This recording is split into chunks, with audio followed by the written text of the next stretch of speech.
Halo Sobat Aspirasi Podcast. Sekarang kita bertemu lagi di Aspirasi Podcast bareng aku, host baru Ismail. Dan sekarang kita kedatangan narasumber keren lagi yang tentunya bakal menginspirasi teman-teman semua di sini. Dan orangnya udah ada di sebelah aku dengan menggunakan almetnya. Mungkin boleh untuk narasumber untuk perkenalan terlebih dahulu. Oke, selamat pagi, siang, sore, malam teman-teman semuanya yang mendengarkan podcast ini. Kenalin, aku Reski Aula Tamara dari FEB UB Angkatan tahun 2021. Oke, Kak Reski ya. Jadi mungkin aku cerita sedikit ya guys. Jadi dulu tuh sebenarnya awal aku tuh agak bingung gitu ngundang Kak Reski. Soalnya takutnya kayak sibuk lah, terus jadwalnya padat lah segala macem. Karena kita tahu. Jadi Kak Reski ini sekarang, ini mungkin sekalian aku kasih tahu ke teman-teman ya. Kak Reski itu sekarang adalah Presiden BEM FEB UB periode 2024 ya. Terus juga Kak Reski selain jadi Presbem, Kak Reski juga pernah menjadi Sekjen DPM FEB UB 2024. Terus juga Kak Reski juga pernah menjadi Ketua PKK ya Kak? Ya, Ketua PKK FEB UB 2024 ya. Kalau dilihat dari CV-nya sih ketua semua ya. Dan sekarang juga Kak Reski tuh kalau nggak salah lagi magang di. Sebenarnya udah kelar sih magangnya di Nutrifood. Oh oke, Nutrifood ya. Jadi kita sekarang bersama Kak Reski, bersama seorang Presbem, kita tentunya bakal ngomongin hal yang dekat lah nih Mas. Oke. Sama Kak Reski, sama seorang Reskiawan Latamara, yaitu tentang sebenarnya ini basic sih, soal kepemimpinan.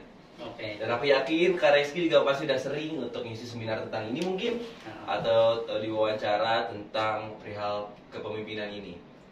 Tapi sebelum kita masuk ke sana, aku pengen nanya dulu nih Mas, kan berarti sekarang tuh kakak salah satu presbem di ketua di Ormawa ya? Iya. Organisasi mahasiswa. Gimana sih Kak awal Kak Reski itu punya ketertarikan terhadap, mungkin kita spesifikin Ormawa. Ormawa. Iya. Di apa nih di kuliah berarti ya? Di kuliah.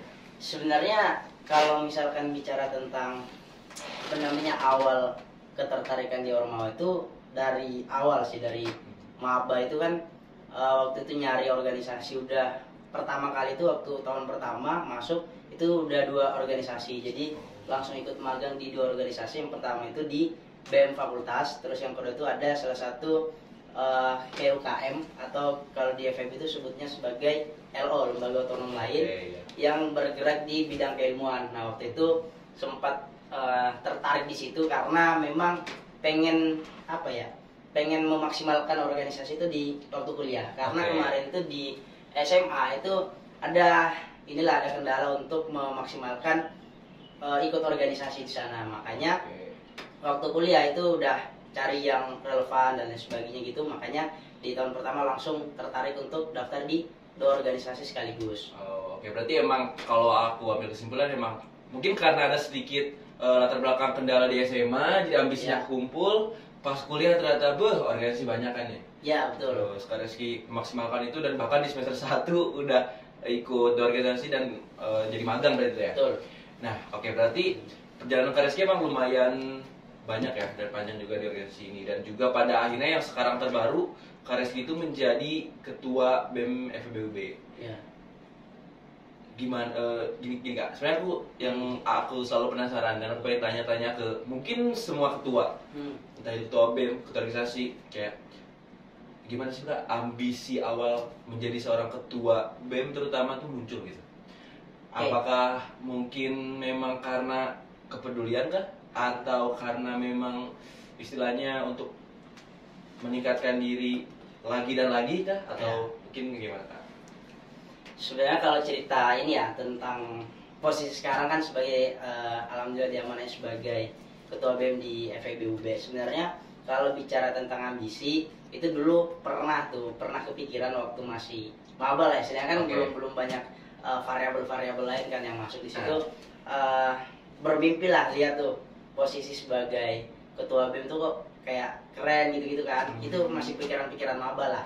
Nah terus dalam prosesnya organisasi dan sebagainya ternyata di tengah-tengah itu udah tetap ikut organisasi kan. Di tengah-tengahnya itu udah kayak udah nggak ada pikiran ke sana sebenarnya karena udah kecapean lah istilahnya. Udah capek, udah banyak bukan banyak pengalaman sih, tapi udah lumayan dapat lah pelajaran yang didapatkan di organisasi. Makanya waktu itu mimpi atau keinginan itu udah mulai pudar lah. Nah, tapi ada satu momen dimana muncul lagi tuh apa namanya, mimpi yang pernah aku inginkan waktu itu, yang aku cita-citakan waktu di kuliah. Nah, setelah itu ya udah aku coba pikirkan kira-kira cost and benefitnya, terus memikirkan kira-kira jangka panjangnya itu seperti apa, yang pada akhirnya ya udah aku ambil aja gitu sebagai peluang untuk memaksimalkan apa yang selama ini udah aku dapetin gitu di kuliah. Berarti kalau aku sempat notice tuh ada suatu momen nih. Iya. Nah, mungkin boleh gak yang momen ini tuh diceritain ke teman-teman, atau mungkin hal yang nggak bisa ceritain atau gimana nih Kak? Sebenarnya momennya itu apa ya, agak sulit sih sebenarnya untuk diceritakan. Cuman gini aja sih apa yang bisa aku sampaikan ya. Momen dimana ketika waktu itu aku konsultasi ke beberapa orang, ke teman-teman, kemudian ke apa namanya kating-kating, terus ke orang tua juga sekaligus memikirkan, karena waktu itu jujur aja waktu misalkan apa proses pemilu kan, kalau kita di FFP kan proses pemilihan ketua BEM-nya di situ masih rada ragu gitu, masih 50-50 lah istilahnya mau maju atau tidak. Nah, pada akhirnya aku konsultasi panjang lebar, kadang-kadang tuh keinginannya tinggi, kadang-kadang keinginannya malah menurun. Nah, gitu. Jadi kayak 50-50 terus tuh. Nah, pada akhirnya konsultasi terakhir ke orang tua. Nah, dari orang tua itu menyarankan dan memberikan masukan, ya udah jalan aja gitu, kapan lagi ada peluangnya. Nah, di situ yang jadi momen-momen yang apa ya, yang aku ingat menjadi dorongan juga untuk ngambil posisi dan ngambil kesempatan ini gitu. Oke. Berarti emang peran orang tua penting banget ya di perjalanan Kak Reski, karena istilahnya yang memantik api paling besar lah bagi Kak Reski untuk bisa, kalau kata-kata anak-anak organisasi itu memberi kebermanfaatan. Ya, jadi berarti emang tadi itu sempat pudar ambisinya, terus juga ternyata terpantik dengan konsultasi ke sana sini, dan pada akhirnya orang tua menjadi salah satu peran penting dari perjalanan Kak Reski. Nah, berarti mungkin sebelum aku pengen nanya nih, Kak Reski berarti udah menjalani berapa periode, maksudnya kayak udah berapa tahun, berapa bulan nih jadi ketua BEM berarti? Mulainya tuh kalau dilantik Januari, sekarang kan bulan Juni, yang kurang lebih mungkin 6 bulan ya. Ya, 6 bulan lah setelah dilantik. Tapi kalau apa namanya periode yang efektifnya itu kan dimulai dari Maret. Maret ya kurang lebih 3 bulanan lah, 3 bulan, masuk 4 bulan yang efektif kepengurusan. Oke. Nah, berarti udah kurang lebih mungkin aku bilang sekitar setengah periode ya, Mas? Ya, setengah periode udah masuk. Kemarin udah LPJ-an juga tuh setengah. Ya, LPJ-an sama DPM ya biasanya. Ya, DPM. Nah, iya. Berarti Mas kalau dari segi karir nih, segi karir di BEM, Kak Reski ini emang apakah bertahap, staff, atau mungkin teman-teman mungkin sering dengar kayak kepala divisi, ketua BEM, atau gimana tuh kalau dari segi karirnya? Kalau karir di Ormawa gitu ya, sebenarnya terkhusus di Intra ya, itu mencoba beberapa hal sih, nggak yang cuman di BEM doang. Cuman waktu itu magang tuh di BEM, terus lanjut sebagai staf tetap itu di BEM juga. Terus setelah itu tidak melanjutkan di apa namanya sebagai BPH atau Badan Pengurus Harian di periode selanjutnya, tapi geser ke organisasi sebelahnya, itu ya apa namanya lembaga legislatif di DPM atau kita sebut Dewan Perwakilan Mahasiswa. Nah, di situ posisinya juga sebenarnya sejajar sebagai BPH sih, kalau misalkan di BEM itu sebagai sekretaris jenderal. Nah, itu dia membawahi biro-biro yang ada di DPM gitu. Jadi setelah itu baru lanjut di ketua gitu. Berarti emang sebenarnya istilahnya nggak bertahap, atau istilahnya nggak cuma di satu BEM doang ya. Berarti apakah hal itu bikin Kak Reski jadi nambah banyak perspektif kah? Oh ya, sangat-sangat menambah banyak perspektif itu. Jadi di bedanya di eksekutif dan legislatif kan banyak ya. Dan memang terkait dengan kerja-kerja, budaya kerja dan lain sebagainya itu ada perbedaan yang signifikan lah istilahnya di legislatif dan juga eksekutif. Dimana kalau legislatif kan lebih kepada fungsi-fungsi yang mengawasi dan lain sebagainya. Tapi karena kebetulan aku di situ bukan anggota, jadi cuman sebagai supporting system lah. biro-biro untuk teman-teman di struktural yang lain yang ada di DPM FEBUB. Tapi dari situ aku belajar banyak sih juga dari perspektif dari sebagai seorang legislatif, dan itu aku dapetin dan aku bisa maksimalkan dan implementasikan di beberapa hal gitu. Misalkan tentang kalau misalkan kita diundang bicara tentang atau bahas undang-undang di lingkup fakultas, itu bisa kita tahu perspektif pembuatannya dan lain sebagainya. Jadi kita bisa memberikan kontribusi yang lebih baik lah dibanding sebelum-sebelumnya gitu. Oke, berarti mungkin ya berarti emang bakal nambah banyak perspektif juga ya Mas, sudut Iya. pandang, terus juga otomatis pengalaman makin banyak. Jadi mungkin buat teman-teman yang mungkin awam, jadi kalau legislatif itu contoh di negara mungkin kayak DPR. Iya. Nah, kalau di kampus kan DPM ya. Mas. Terus kalau eksekutif itu kalau di negara kita kayak mungkin presiden dan kementerian. Ya. Nah, kalau di kampus itu biasanya BM gitu. Betul.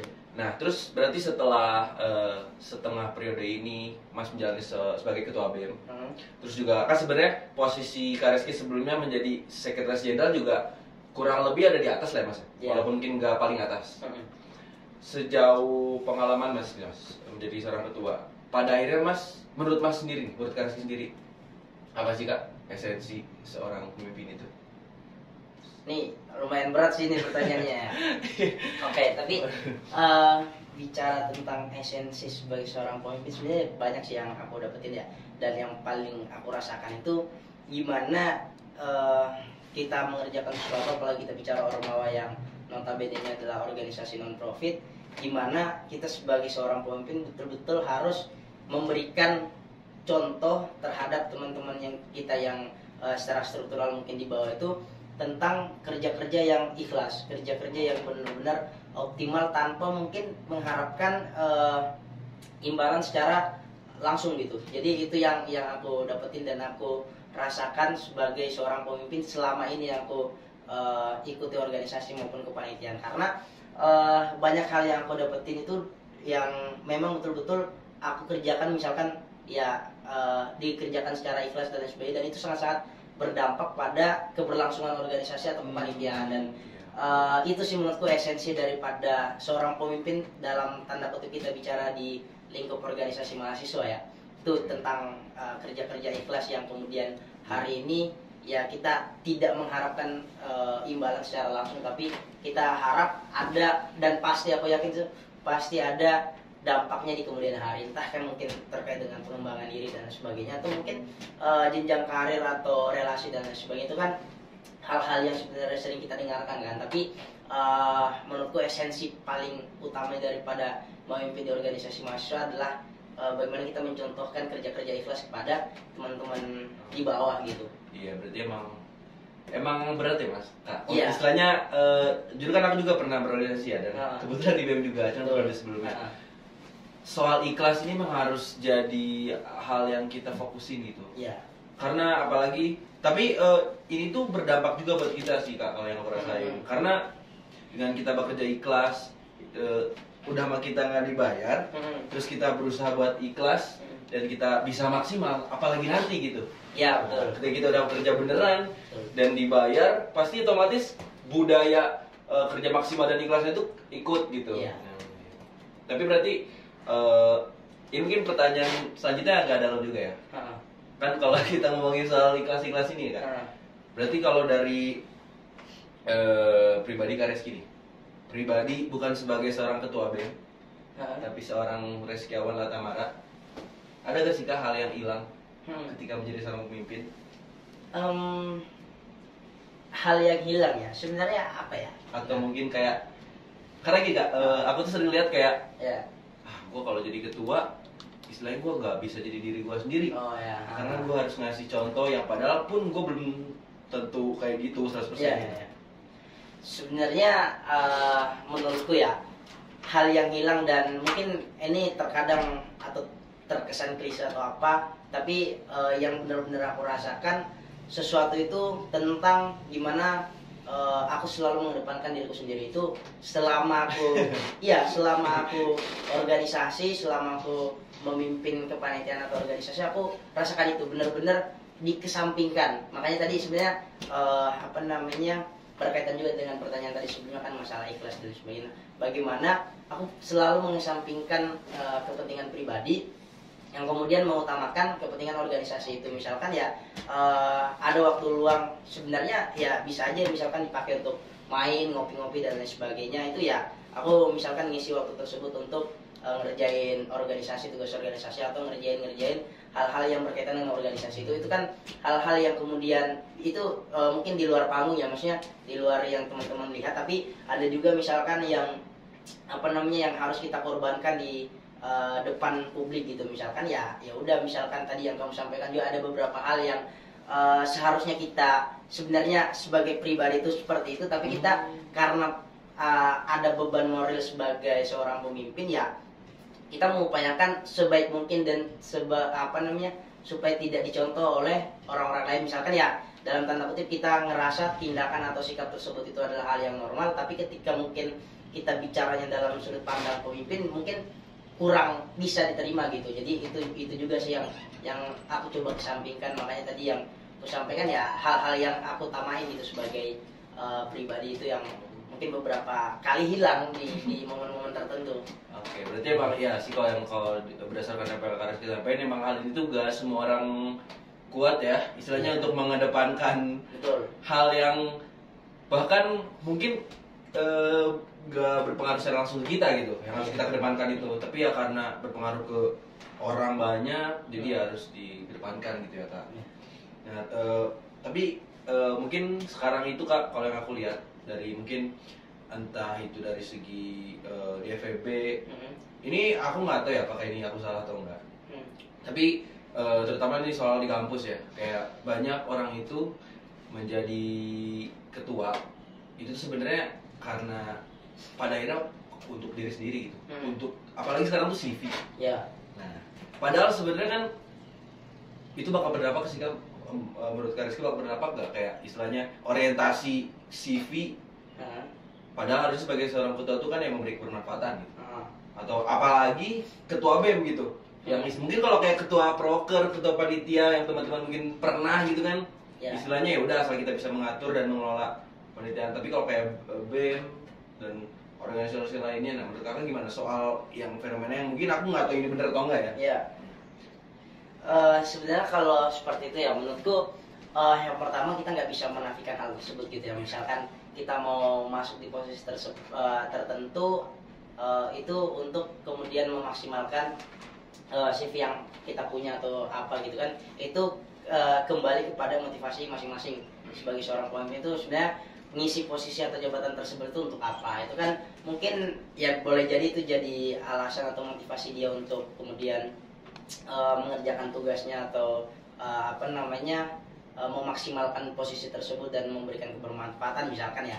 Tapi di sisi lain sebenarnya kalau kita benar tadi katamu tadi itu, kalau kita bicara tentang posisi-posisi strategis itu memang kalau hanya mengandalkan CV doang itu agaknya tidak bisa bertahan lama. Kenapa? Karena misalkan kamu dilantik, misal aku ya per Januari itu kan aku dilantik, aku udah bisa masukin CV itu di posisi tersebut di CV ku kan. Okay. Tapi kalau setelah itu kita udah dapetin, terus kemudian tidak ada alasan lain atau motivasi intrinsik misalkan yang kemudian itu lebih dalam lah istilahnya untuk kemudian mendorong kegiatan kita, ya apalagi yang kita dapetin, maksudnya apalagi yang harus kita lakukan gitu. Padahal ya CV yang menjadi alasan kita untuk mengisi posisi tersebut itu kita udah dapetin gitu kan. Jadi memang pertama aku tidak menyalahkan dan juga tidak menjudge seseorang ketika dia ngambil suatu posisi itu karena mengutamakan CV dan lain sebagainya. Itu nggak apa-apa, itu masing-masing alasan, tapi harus ada alasan yang benar-benar itu berasal dari dalam diri yang itu mungkin akan mengarah kepada kebermanfaatan ataupun dampak yang lebih luas. Misalkan ya udah ketika dia ngambil sebuah posisi misalkan jabatan strategis, kita bicara tentang ketua BEM, ya pada akhirnya pengabdian, kita bicara tentang mengabdikan diri yang dimana mungkin kita ada istilahnya balas budi lah ketika misalkan BEM ini kan sudah memberikan banyak pelajaran ke kita. Mungkin aku hari ini nggak mungkin seperti ini ketika kemarin-kemarin misalkan nggak berproses di BEM. Nah itu mungkin menjadi motivasi yang akan sangat-sangat sustain gitu kan, Oke. yang bukan hanya tentang bicara CV doang. Ketika kita udah masukin CV, udah clear. Terus apa yang harus kita kerjakan setelah itu? Kalau misalkan tidak ada apa namanya motivasi atau dorongan yang lebih lagi gitu yang sustain untuk mengerjakan hal-hal yang harusnya kita kerjakan sebagai di posisi tersebut gitu. Ya berarti emang berubah sama motivasi juga ya. Ya. Karena emang sebenarnya kalau dibilang, kalau pendapat aku sih kalau dibilang realistis ya realistis aja kan. Ya, betul. Apalagi sekarang di kampus juga kita ditekan buat magang lah, MSIB lah, MBKM, dan lumayan bergengsi juga kan. Jadi kayak CV itu hal yang kayak valuable banget kan, Betul. kan di angkatan kita sekarang ini. Nah, nah berarti berdasarkan pengalaman kakak juga nih sebagai seorang ketua, dan juga mungkin kakak sebagai seorang ketua BEM pasti pernah dan bahkan sering melihat banyak. Jadi kayak Kak Rizky sekarang menjadi ketua, pasti Kak Rizky lebih banyak lagi lihat ketua-ketua lain gitu. Yeah. Istilahnya kayak, oh ternyata ya, organisasi itu ketuanya itu. Oh ternyata organisasi itu ketuanya dia. Yeah. Karena udah di atas kan Rizky-nya. Jadi udah bisa melihat yang lain juga. Nah, menurut Kak Rizky, berdasarkan pengalaman Kak Rizky, terus juga mungkin relasi Kak Rizky dengan ketua-ketua lain yang lebih banyak, berdasarkan itu semua, menurut Kak Rizky sendiri, semua orang tuh bisa nggak sih Kak jadi pemimpin, jadi ketua, jadi presiden, jadi apapun itu yang posisinya di atas gitu? Oke. Menurutku ya, ketika kita bicara konteksnya pemimpin, ya semua orang bisa. Ya seminimal mungkin menjadi pemimpin di dirinya sendiri. Tapi kalau kita bicara pemimpin dalam struktural organisasi atau misalkan di manapun itu, sama aja sih sebenarnya. Semuanya bisa, asalkan dia benar-benar menjalankan prosesnya. Karena pada akhirnya aku lihat ya, orang-orang selama aku misalkan di bahkan dari SMP sampai kuliah, itu aku benar-benar memperhatikan beberapa orang yang per hari ini posisinya sudah di atas atau misalkan di posisi jabatan-jabatan strategis misalkan. Yang awalnya biasa-biasa aja itu bisa menjadi seorang pemimpin ketika dia betul-betul konsisten dengan apa yang dia kerjakan, dengan memaksimalkan apa yang menjadi tugasnya, dengan mengerjakan hal-hal tersebut mungkin bisa jadi di luar daripada ekspektasi orang-orang, bahkan dia bisa menjawab hal itu lebih baik misalkan. Nah itu berangkat dari pengalaman tersebut lah, makanya aku bilang ya semua orang bisa, asalkan dia punya keinginan dan bisa belajar terkait dengan apapun yang kemudian hari ini menjadi bukan syarat ya, tapi menjadi hal yang benar-benar melekat dari seorang pemimpin. Gitu. Oke, jadi emang asal kita belajar ya Kak? Betul. Belajar. Tapi kalau menurut Kakak proses menjadi pemimpin itu dalam waktu cepat bisa nggak sih Kak? Kayak kalau bicara cepat atau lambat kan sebenarnya ya tergantung masing-masing kita menganggapnya itu cepat atau lambat. Tapi pada intinya sebagai seorang pemimpin memang harus melewati fase-fase proses yang harusnya terjadi gitu. Misalkan ya sebelum jadi BPH ya aku harus jadi staf dulu. Sebelum jadi ketua BEM ya seminimal mungkin aku pernah jadi BPH atau jabatan struktural yang setara. Istilahnya ketika dia mau naik satu tingkat dia harus menyelesaikan tantangan di tingkat yang saat ini ada dulu gitu. Nah itu sih menurutku proses yang harus dijalani, karena setiap posisi atau setiap jabatan yang kita jalankan sekarang itu pasti banyak pelajaran yang kemudian tidak kita dapatkan di posisi yang lain. Misalkan kita bicara staff itu kan kalau di organisasi mahasiswa, staff itu kan lebih ke arah kerja teknis, misalkan di lapangan seperti apa diarahkan, kemudian mereka mengerjakan hal tersebut. Nah kalau BPH misalkan lebih ke strategis juga memikirkan, tapi juga mungkin masih turun teknis. Nah kalau di atas lagi lebih ke hal-hal yang bicara tentang kebijakan-kebijakan strategis, keputusan-keputusan yang mengakomodir semua pihak lah di dalamnya, dan itu didapatkan bukan hanya dari satu proses saja, tapi dari beberapa proses yang kita harus lalui gitu, dan harus kita dapatin supaya semakin matang untuk berada di posisi tersebut. Karena pada akhirnya semua orang bisa jadi pemimpin, tetapi gimana caranya kemudian kita melayakkan diri untuk mengisi posisi tersebut gitu. Oke, berarti buat teman-teman semua, kalian tuh bisa menjadi pemimpin asal kalian mau belajar dan juga emang kalian tuh udah merasa layak. Dan tapi berarti emang nggak cukup soal cuma hal teoritis, nggak bisa ya Mas? Betul. Praktis itu perlu juga, bahkan mungkin ketika kita bicara organisasi mahasiswa ya, banyak juga mungkin yang ini otokritik juga ya ke beberapa organisasi mahasiswa misalkan yang mungkin hanya paham banyak praktik, cuman teorinya misalkan masih kurang dan lain sebagainya. Nah itu menurutku teori dan praktik juga harus diseimbangkan lah dan lain sebagainya gitu. Oke, selanjutnya nih Kak, ini jujur aku pertanyaan pribadi juga sebenarnya, dan mungkin ini berhubungan sama sistem apa ya, sistem pemilihan tua mungkin di entah itu di Indonesia ataupun mungkin di berbagai fakultas gitu. Pemimpin itu dia adalah orang yang harus paling dicintai orang lain, paling disenangi, atau dia adalah orang yang paling berkompeten? Oke, ini tambah berat lagi nih sebenarnya pertanyaannya nih. Sebenarnya tergantung konteks sih menurutku.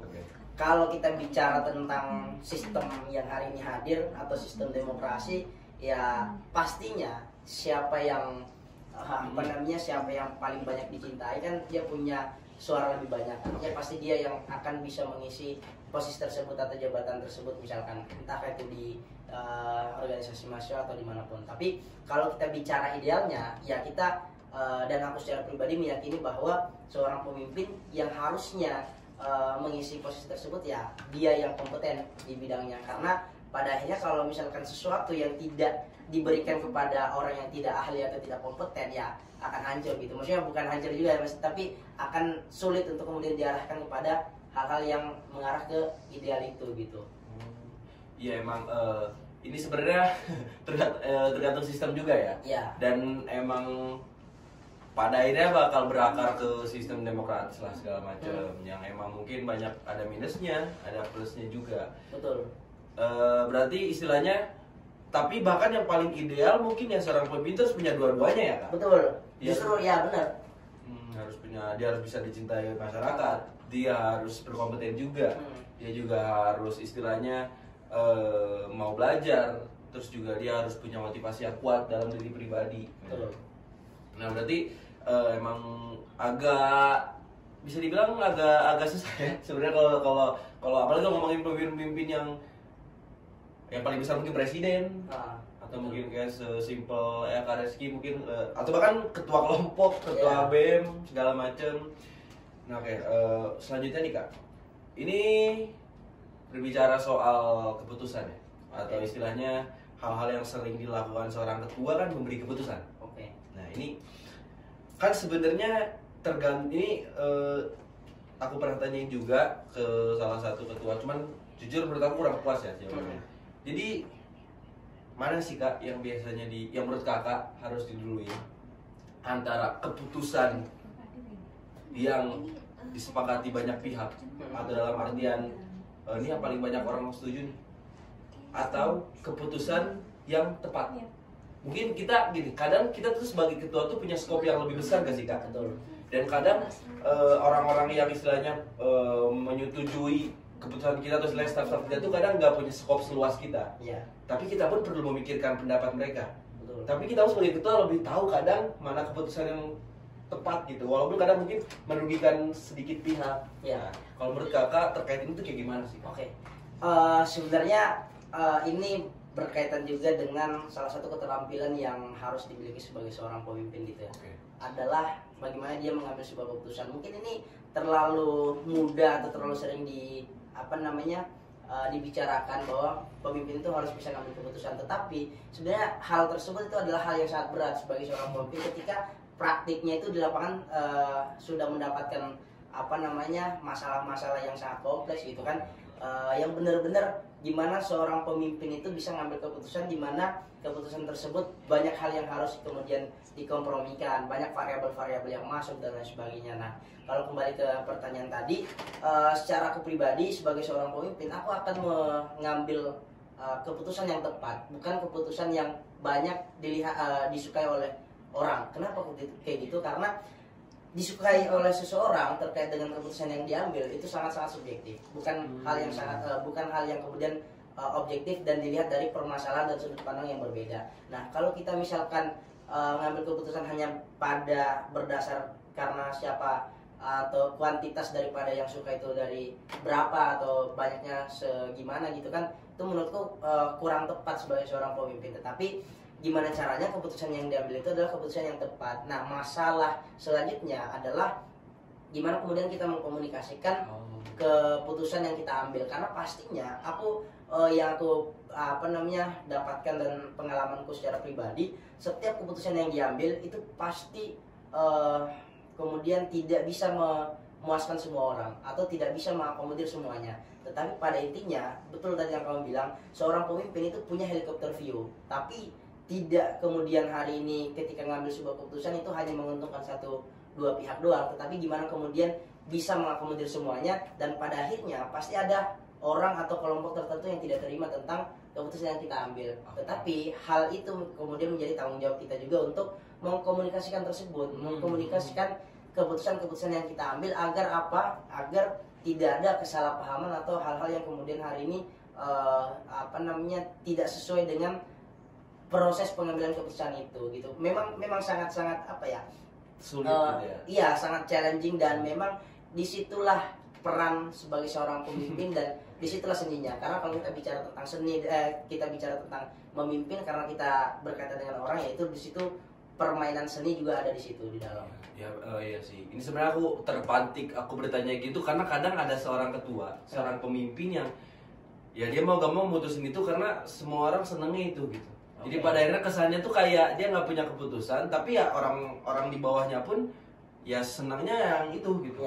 Jadi emang kadang tuh emang jadi hal yang sangat bikin dilema ya buat seorang ketua, istilahnya antara nyenengin staff-staffnya atau ngambil keputusan yang tepat, entah dalam tanda kutip tepatnya tuh karena mungkin kedepannya bakal lebih bagus, kedepannya bakal sustainable segala macam.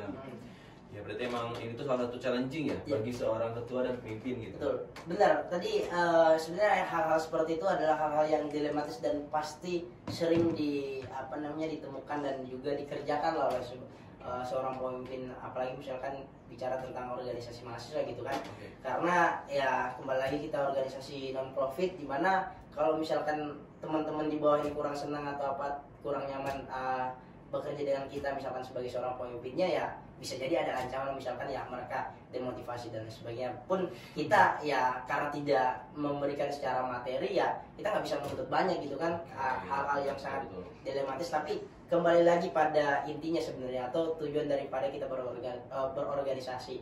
Apakah kita berorganisasi itu untuk kemudian menyenangkan orang-orang yang di dalam, atau kemudian kita berorganisasi untuk mencapai satu tujuan tertentu. Nah, kalau kita bicara tentang tujuan tertentu, maka keputusan-keputusan yang kita ambil itu harus sesuai dan juga harus tepat, bukan hanya menyenangkan tetapi juga harus tepat. Tetapi kembali lagi pasti yang tadi aku sampaikan, pasti ada beberapa yang tidak suka dan sebagainya, ya itu bicara PR selanjutnya gimana kemudian kita mengkomunikasikan, dan itu jadi bagian penting sebagai seorang pemimpin, harus berani ngambil keputusan dan punya standing position sendiri.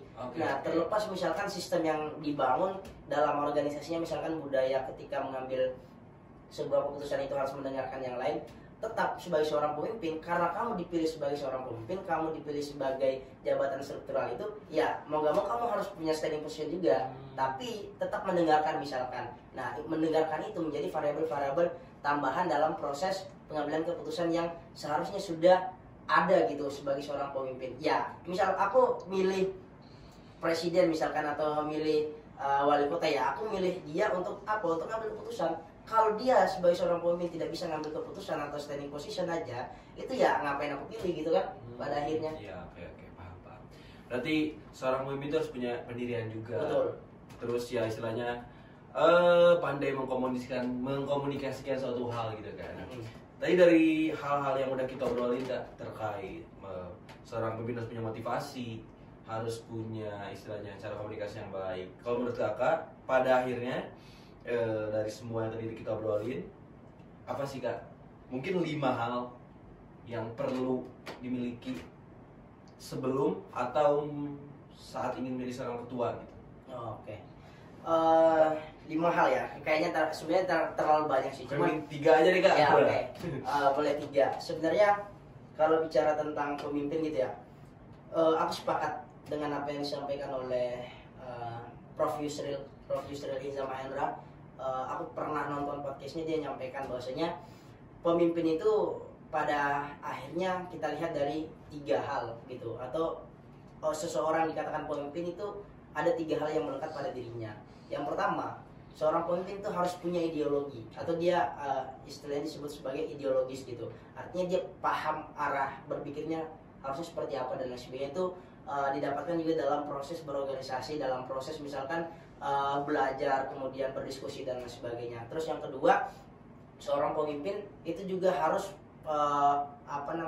organisatoris. Artinya dia bisa berada di dalam sebuah lingkup organisasi yang kemudian dia terserah, misalkan jabatan struktural dia dimanapun dan lain sebagainya, dia harus punya latar belakang itu. Kenapa? Karena ya ketika dia sudah menjadi seorang pemimpin kan pasti bicara tentang mengatur orang, kemudian kita bicara tentang organisasi dan lain sebagainya. Dan kemudian terakhir ya yang disampaikan oleh Prof Yusril itu adalah propagandis. Artinya dia bisa mempropagandakan atau mengkomunikasikan apa yang kemudian dikerjakan atau hal-hal yang ingin dia sampaikan dalam bentuk komunikasi, baik itu secara lisan maupun tulisan misalkan. Nah, itu 3 hal yang menurutku memang sudah sangat mencakup sebagai seorang pemimpin. Dia punya ideologi, dia tahu arahnya kemana, dia tahu organisasi itu mau dibawa kemana dan lain sebagainya berdasarkan hal-hal yang kemudian dia sudah pelajari atau dia sudah diskusikan. Kemudian yang kedua tadi, dia punya pengalaman di dalamnya, bukan yang tiba-tiba misalkan jadi seorang pemimpin tapi tidak pernah menjadi seorang organisatoris misalkan di dalam proses kehidupannya. Dan yang ketiga, dia harus bisa sebagai mengkampanyekan atau mempropagandakan kinerja-kinerja yang kemudian sudah dia lakukan, atau apa yang kemudian hari ini menjadi wadahnya gitu dalam proses sebagai seorang pemimpin.